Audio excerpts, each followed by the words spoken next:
அன்னை தகவல் சேனலில் இன்றைக்கி என்ன பார்க்க போகிறோம் அப்படின்னா, சென்ட்ரல் பேங்க் ஆஃப் இந்தியாவில் பணி அப்படின்னு சொல்லியிருக்காங்க. எம்ப்ளாய்மெண்ட் டைப் என்ன அப்படின்னா ரெகுலர் பேசிஸ் அப்படின்னு சொல்லியிருக்காங்க. பிளேஸ் ஆஃப் போஸ்டிங் எங்கே அப்படின்னா ஆல் ஓவர் இந்தியா அப்படின்னு சொல்லியிருக்காங்க. நம்ம தமிழ்நாட்டுக்கு சென்னை ஜோன் அப்படிங்கிறது வருது. அதில் எந்தெந்த ஸ்டேட்லாம் கவர் ஆகுது அப்படின்னா தமிழ்நாடு, பாண்டிச்சேரி மற்றும் கேரளா அப்படின்னு சொல்லியிருக்காங்க. எக்ஸாம் எந்த லாங்குவேஜில் எழுதலாம் அப்படின்னா தமிழ் அண்டு மலையாளம். என்ன வேக்கன்சி எப்படி பிரிச்சிருக்காங்க அப்படின்னா எஸ்சி கம்யூனிட்டியில் 8 வேக்கன்சி அப்படின்னு சொல்லியிருக்காங்க.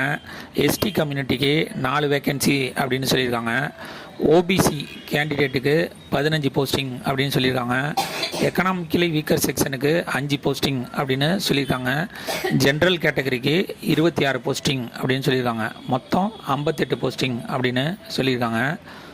அதுவே ஃபிசிக்கலி சேலஞ்சராக இருந்தாங்க அப்படின்னா அவங்களுக்கு ஹெச்ஐக்கு 1 போஸ்டிங்கு, ஓசிக்கு 1 போஸ்டிங் அப்படின்னு சொல்லியிருக்காங்க.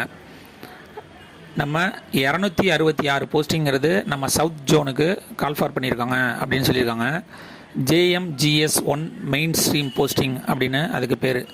எஜுகேஷ்னல் குவாலிஃபிகேஷன் என்ன எதிர்பார்க்குறாங்க அப்படின்னா எனி டிகிரி முடித்தவங்க இதுக்கு விண்ணப்பிக்கலாம், அல்லது இன்டகிரேட்டட் டூயல் டிகிரி முடித்தவங்க இதுக்கு விண்ணப்பிக்கலாம், அல்லது candidate with degree in engineering BE BTech முடித்தவங்க விண்ணப்பிக்கலாம். மெடிசன், காஸ்ட் அக்கௌண்டிங் அல்லது சிஏ சார்ட்டர்ட் அக்கௌண்டிங் அவங்க கூட இதுக்கு விண்ணப்பிக்கலாம் அப்படின்னு சொல்லியிருக்காங்க. எக்ஸ்பீரியன்ஸ் என்ன எதிர்பார்க்குறாங்க அப்படின்னா ஒர்க் பண்ணிக்கிட்டு இருக்க கேண்டிடேட், அதாவது கேண்டிடேட் ஒர்க்கிங் அல்லது ஒர்க்டு இன் ஷெட்யூல்ட் கமர்ஷியல் பேங்க் எஸ்சிபியில் வேலை பார்த்தவங்க, அல்லது scheduled corporation bank urban and state கவர்மெண்ட்டில் வேலை பார்த்தவங்க, அல்லது நான் பேங்கிங் ஃபினான்ஷியல் கம்பெனிஸில் வேலை பார்த்தவங்களும் இதுக்கு விண்ணப்பிக்கலாம் அப்படின்னு சொல்லியிருக்காங்க. ஆஃபீஸர் அண்டு சூப்பர்வைசர் கிரேடுக்கு மினிமம் 1 இயர் எக்ஸ்பீரியன்ஸ் கேட்குறாங்க. கிளரிக்கல் கிரேடுக்கு 3 இயர்ஸ் எக்ஸ்பீரியன்ஸ் இருக்கணும் அப்படின்னு சொல்லியிருக்காங்க. வயது வரம்பு என்ன சொல்லியிருக்காங்க அப்படின்னா 21 வயசுக்கு கீழே இருக்கக்கூடாது மற்றும் 32 வயசுக்கு மேலே இருக்கக்கூடாது அப்படின்னு காமனாக போட்டிருக்காங்க.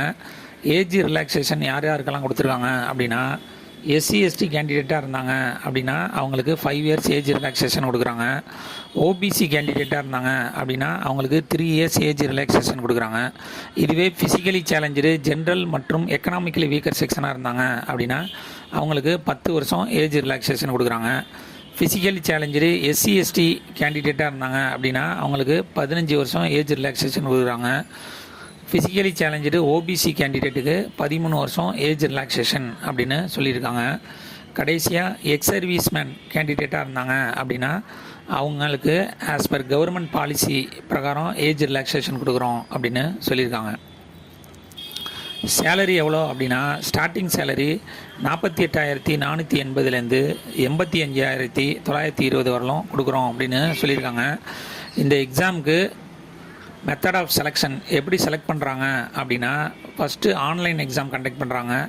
அந்த ஆன்லைன் எக்ஸாமில் செலக்ட் ஆகிறவங்களுக்கு டைரக்ட் இன்டர்வியூ மூலயமா செலக்ட் பண்ணுவோம் அப்படின்னு சொல்லியிருக்காங்க.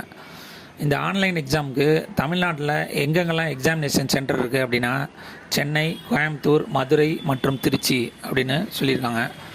ஆன்லைனில் விண்ணப்பிக்கிறவங்க எக்ஸாமினேஷன் ஃபீஸ் என்ன கொடுத்துருக்காங்க அப்படின்னா ஷெட்யூல் கேஸ்ட்டு, அதாவது எஸ்சி எஸ்டி, ஃபிசிக்கலி சேலஞ்சரு மற்றும் பெண்களாக இருந்தாங்க அப்படின்னா அவங்களுக்கு ஆன்லைன் எக்ஸாமினேஷன் ஃபீஸு 175 மற்றும் ஜிஎஸ்டி அப்படின்னு சொல்லியிருக்காங்க.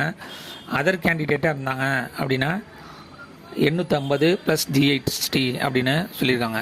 விண்ணப்பிக்க கடைசி நாள் 9/2/2025 அப்படின்னு சொல்லியிருக்காங்க. டேட் ஆஃப் எக்ஸாமினேஷன் எந்த மாதம் நடக்க வாய்ப்பு இருக்குது அப்படின்னா மார்ச் 2025 அப்படின்னு சொல்லியிருக்காங்க. டிஸ்கிரிப்ஷனில் லிங்க் கொடுத்துருக்கேன். விண்ணப்பித்து வெற்றி பெற்று பணியில் சேருக. நன்றி, வணக்கம்.